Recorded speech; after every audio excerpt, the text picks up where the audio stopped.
हृदय धड़कता है तो जीवन चलता है, और हम सभी चाहते हैं कि हमारा ये जीवन बिना किसी रुकावट के निरंतर चलता जाए। और इसके लिए हमारा ये शरीर का सिस्टम लगातार हमारी सहायता कर रहा है। और इस सिस्टम का एक महत्वपूर्ण हिस्सा है हमारा हार्ट, हमारा हृदय, जो दिन रात लगातार हमारे लिए काम कर रहा है और हमारे शरीर में इस जीवन को चलाए रखता है, बनाए रखता है। दोस्तों नमस्कार, मैं आप सभी का अपना गौरव विक आज आपसे बात करूंगा इसी ऑर्गन के बारे में, इसी हृदय के बारे में, इसी हार्ट के बारे में। कैसे हम अपने हृदय को और स्वस्थ रखें, कैसे हम हृदय संबंधी रोगों से बचें, कैसे हम अपने हार्ट को डिजीज फ्री रखें। और इसमें मैं कुछ डॉक्टर्स की रिसर्च और एक पुस्तक के विषय में आपसे बात करूंगा। इस वीडियो में मेरे साथ अंत तक बने रहें, जुड़े रहें और इस महत्वपूर्ण जानकारी को स्वयं के लिए और अपने प्रियजनों के लिए अवश्य सुने और उनके साथ शेयर करें। परंतु अपनी बात शुरू करने से पहले मैं यहां पर बता देना चाहूंगा कि जो लोग ऑलरेडी किसी भी वैद्य, हकीम, डॉक्टर के पास जाकर के कोई उपचार ले रहे हैं, हृदय संबंधी रोग है और कोई दवाई का सेवन कर रहे हैं, तो वो दवाई को बिल्कुल बंद ना करें, वो दवाई लेते रहें। साथ ही साथ मेरी इस वीडियो से जानकारी लेकर के अपने हृदय को रोग मुक्त करने का प्रयास करें। और once you are disease free, once your heart is healthy, then automatically ये गोलियां, दवाइयां भी आपका पीछा छोड़ दें। दोस्तों आज जिस पुस्तक के बारे में मैं बात करने वाला हूं, जिस पुस्तक का रेफरेंस देने वाला हूं, वो पुस्तक है हाउ नॉट टू डाई। और ये पुस्तक डॉक्टर माइकल ग्रेगर और जीन स्टोन ने लिखी। उन्होंने बहुत सी रिसर्च करके यहां पर एक विषय जो पकड़ा है वो है हार्ट डिजीज।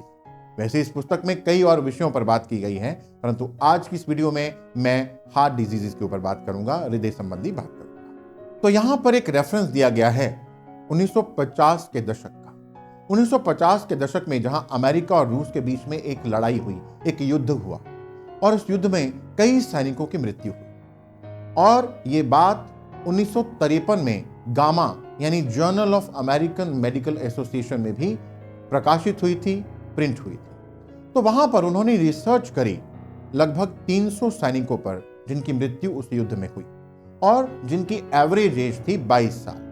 उनकी रिसर्च करने के बाद, उन पर पोस्टमार्टम करने के बाद ये जाना गया कि उनकी मृत्यु का क्या कारण है। हालांकि ये साफ था कि उनकी मृत्यु युद्ध में मरने से ही हुई है, परंतु फिर भी ये पाया गया कि 77% सैनिकों के हार्ट में, आर्टरीज में क्लॉगिंग निकली, मतलब ब्लॉकेज निकला।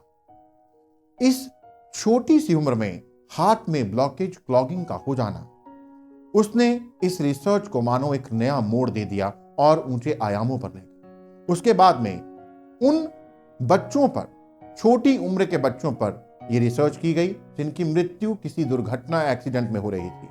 3 साल से लेकर 26 साल तक के आयु वर्ग के बच्चों का, युवाओं का ये शोध किया गया, उन पर उनको पोस्टमार्टम किया गया जो दुर्घटना में मारे गए।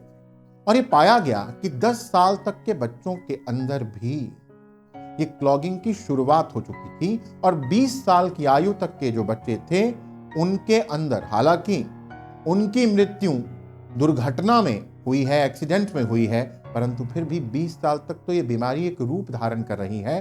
हालांकि हो सकता है शरीर में उसके सिम्टम्स आज से 20-30 साल बाद दिखाई दें, परंतु इसका अर्थ यह निकल रहा था कि बीमारी पहले से बननी शुरू हो गई है। हार्ट आर्टरीज में क्लॉगिंग पहले से शुरू हो चुका है।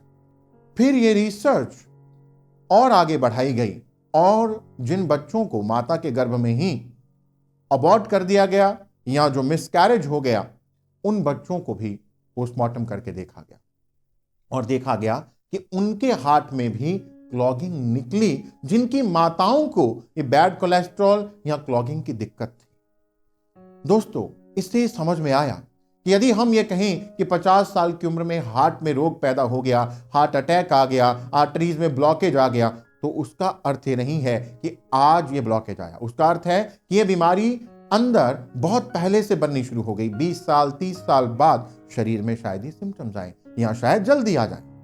इसलिए ये आंखें खोल देने वाली रिसर्च थी, जिसके कारणों को भी मैं आपके साथ साझा करूंगा और कुछ उपाय जो इस पुस्तक में भी बताए गए और अन्यथा एक और रिसर्च की बात भी करूंगा जो इंडियन मेडिकल काउंसिल में भी किया गया। अब ऐसा क्या किया जाए जिससे यदि ये रोग शरीर में आ चुका है तो उसको रिवर्स किया जाए, या ऐसा कुछ किया जाए जिससे ये रोग बने ही ना, आए ही ना, ये क्लॉगिंग, ये ब्लॉकेज हो ही ना। तो इसके लिए सबसे पहला, ट्रांस फैट का सेवन न किया जाए। ट्रांस फैट जो हमें fried food, junk food, package food से, बर्गर, पिज्जा इत्यादि से मिलता है, उसकी जगह आप गुड फैट जो हमारे शरीर के लिए बहुत जरूरी है, जो आपको पीनट से, बाकी के नट से, जो आपको ऑलिव ऑयल इत्यादि से मिल जाएगा, उसका सेवन अवश्य करना चाहिए, जो हमारे शरीर में इस ब्लॉकेज को खोलता है, हमारे हृदय के लिए लाभकारी। दूसरा हमें डेयरी प्रोडक्ट्स का सेवन भी बहुत नियंत्रित मात्रा में करना चाहिए, जैसे दूध, दही, मक्खन, घी, पनीर इत्यादि को नियंत्रित मात्रा में लेना चाहिए। तीसरा, हमें मीट यानी मांसाहार का सेवन नहीं करना चाहिए, क्योंकि मांसाहार हमारे शरीर के लिए हानिकारक है, हमारे शरीर में बैड कोलेस्ट्रॉल को बढ़ाता है। और दूसरी बात, एक और चीज पाई गई कि मीट को जब आप पकाते भी हैं तब भी मीट के अंदर एंडोटॉक्सिन्स पाए जाते हैं जो उसको पकाने के बावजूद भी मरते नहीं हैं, जो हमारे पेट में जाने के बावजूद भी, हमारे गट में जाने के बावजूद भी मरते नहीं हैं, और वो हमारी गट लाइनिंग को पार करते हुए हमारे ब्लड स्ट्रीम में आते हैं और हमारी आर्टरीज में चले जाते हैं, हमारे हृदय के लिए अति घातकारी होते हैं। इसलिए मांसाहार से दूर रहें। तो दोस्तों, इसकी जगह डॉक्टर माइकल ग्रेगर ने भी कहा और हमारा आयुर्वेद भी कह रहा है, और जो लोग नेचुरोपैथी का रास्ता अपनाते हैं वो सभी भी इस बात को मानते हैं, प्रैक्टिस करते हैं कि यदि हम प्लांट बेस्ड डाइट का सेवन करते हैं तो हमारे शरीर के अंदर यदि आर्टरीज में कोई क्लॉगिंग है भी तो वो धीरे धीरे रिमूव होना शुरू हो जाती है। हम धीरे धीरे पूर्ण स्वस्थता की ओर आगे बढ़ने लग जाते हैं। इसके लिए खैर मैं किसी प्रोडक्ट की एडवर्टाइजमेंट नहीं कर रहा हूं, परंतु इस पुस्तक में लिखा हुआ और प्रयोग किया हुआ एक वाक्य आपके साथ साझा करने जा रहा हूं। उन्होंने ये पाया कि एक नट जिसे ब्राजील नट बोलते हैं, ये पूरी तरह से शाकाहारी और प्लांट बेस्ड नट है। ब्राजील नट का सेवन कुछ हृदय रोगियों को कराया गया, केवल 4-4 दाने, और 4-4 दाने सेवन कराने के तकरीबन 9 घंटे बाद ये उनको दोबारा से चेक किया गया और पाया गया कि उनकी जो ब्लॉकेज थी आर्टरीज में वो 20 से 30% कम हो गई। और उसके बाद में उनको ये नट्स रोज नहीं दिए जा रहे थे। कुछ दिनों बाद फिर से चेक किया गया कि कहीं वो ब्लॉकेज दोबारा वापस वहीं बढ़ तो नहीं गई, वहीं पुराने वाले स्तर पे तो नहीं पहुंच गई। तो दोस्तों, आप जानकर हैरान होंगे कि वो वहीं की वहीं रही। 20 से 30% जो गिरावट आई थी ब्राजील नट लेने के बाद, वो वहीं की वहीं मेंटेन रही। वो गिरावट, वो जो स्तर नीचे आया था ब्लॉकेज का, वो वहीं के वहीं रहा। तो इससे ये साबित हुआ कि हमारे शरीर को कुछ ऐसा चाहिए हमारे हृदय की हेल्थ के लिए, और वो है एक ऐसा केमिकल जिसे सेलेनियम बोलते हैं। तो ब्राजील नट हमारे शरीर में पर्याप्त मात्रा में सेलेनियम देता है। उस सेलेनियम से हमारा हृदय स्वस्थ होने लग जाता है, हमारी आर्टरीज में से ब्लॉकेज, क्लॉगिंग रिमूव होने लग जाती है। अब भारत में हमें ऐसा क्या सब्स्टिट्यूट मिल सकता है ब्राजील नट्स का? तो वो है सनफ्लावर सीड्स, जो खाने में भी टेस्टी हैं, परंतु ब्राजील नट यदि आप सेवन करते हैं तो आपको महीने में लगभग 4 दाने खाने से आपको पर्याप्त सेलेनियम मिल जाएगा, जो आपके हृदय को स्वस्थ रखेगा। परंतु यदि आप सनफ्लावर सीड्स का सेवन कर रहे हैं तो आपको लगभग रोज 1 चम्मच 1.5 चम्मच सनफ्लावर सीड्स का सेवन करना चाहिए। इसके साथ आप चिया सीड्स ले सकते हैं, जिसके और भी अनेकों लाभ हैं, अनेकों गुण हैं, अनेकों फायदे हैं। और साथ ही साथ चिया सीड्स और सनफ्लावर सीड्स का कॉम्बिनेशन आपको पर्याप्त मात्रा में सेलेनियम प्रदान करता है। दोस्तों, अब समय है कि मैं आपके साथ इंडियन मेडिकल काउंसिल में जो प्रयोग किया गया, जो शोध किया गया हृदय रोगियों पर, वो भी साझा करूं। और वो था कि ये देखा गया कि जो हृदय रोगी हैं उनका मन, माइंड, मेंटल हेल्थ स्टेबल नहीं थी। उनको बहुत स्ट्रेस था, डिप्रेशन था। जनरली ज्यादा रोग के चांसेस पर्सनालिटी ए टाइप के लोगों को होते हैं, मतलब जो जीवन में परफेक्शन चाहते हैं, जो जीवन में हर चीज को परफेक्टली करना चाहते हैं, जो always they are in hurry worry, उनको हमेशा चिंता रहती है, हमेशा परफेक्शन ना होने के कारण उनके अंदर एक प्रेशर रहता है। दोस्तों, जैसे एक गाड़ी को आप ओवर स्पीड में चलाते हैं तो दुर्घटना के चांसेस बढ़ जाते हैं। एक बाइक को जितनी गति में आप संभाल सकते हैं उससे दुगनी तिगनी गति में यदि आप चलाने लग जाएं तो दुर्घटना लगभग तय है। इसी प्रकार से यदि मन के अंदर उत्पन्न होने वाले विचारों की गति को हम कई गुना बढ़ा देते हैं तो दुर्घटना तय है, और इससे हमारे हृदय पर बहुत दुष्प्रभाव पड़ता है। हृदय वीक होने लग जाता है, हृदय रोगी हो जाता है। और यह पाया गया कि यदि मेंटल हेल्थ को अच्छा कर लेते हैं, मेंटल हेल्थ को अच्छा करने पर हृदय स्वस्थ होने लग जाता है। इसलिए एक प्रयोग कई हृदय रोगियों पर किया गया जहां उनको केवल यह कल्पना करने के लिए कहा गया कि उनका हृदय स्वस्थ हो रहा है, उनका हृदय स्वस्थ हो रहा है। आंखें बंद करके उनको एक सुख आसन में बिठाया गया और उनको अपनी श्वासों के ऊपर ध्यान देने के लिए कहा गया, और थोड़े समय बाद उनको ये कहा गया कि अपने शरीर के एक एक अंग को, एक एक मसल को गहरे रिलैक्सेशन में जाने दें, जाता हुआ फील करें, और आफ्टर दैट एक हरे प्रकाश को विजुलाइज करें जो आपके ब्रेन से, आपके माथे के पीछे से आपके हृदय तक जा रहा है, और साथ साथ में ऑटो सजेशंस दें, ये सुझाव दें अपने शरीर को जो आपके हृदय को स्वस्थ कर रहा है।